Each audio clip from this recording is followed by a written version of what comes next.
দণ্ডবিধি কোন ধরনের আইন? ১ নং প্রশ্নের অ্যান্সার হচ্ছে ক সাবস্ট্যান্টিভ ল। ২ নং প্রশ্নে বলা হয়েছে দণ্ডবিধি প্যানেল কোড প্রণীত হয় কত সালে? অ্যান্সার হচ্ছে খ ১৮৬০ সালে। ৩-এ বলা হয়েছে দণ্ডবিধিতে কয়টি ধারা আছে? অ্যান্সার হচ্ছে খ ৫১১টি। ৪-এ বলা হয়েছে দণ্ডবিধি সর্বশেষ কত সালে সংশোধিত হয়? অ্যান্সার হচ্ছে গ ২০০৪ সালে। ৫-এ বলা হয়েছে পেনাল কোড কত সাল হতে কার্যকর হয়? অ্যান্সার হচ্ছে ঘ ১৮৬০ সাল হতে।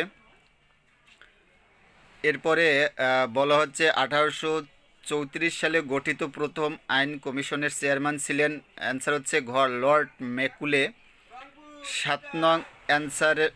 ৭ নং প্রশ্নে বলা হয়েছে দণ্ডবিধির সর্বশেষ সংশোধনীতে নিচের কোন বিষয়বস্তু সংশোধিত করা হয়? অ্যান্সার হচ্ছে গ অপরাধের ব্যতিক্রমের ক্ষেত্রে বয়সের বিষয়বস্তু। ৮-এ বলা হয়েছে রাষ্ট্রের বিরুদ্ধে অপরাধ দণ্ডবিধির কোন অধ্যায়ের বিষয়বস্তু? অ্যান্সার হচ্ছে গ ৬ষ্ঠ অধ্যায়।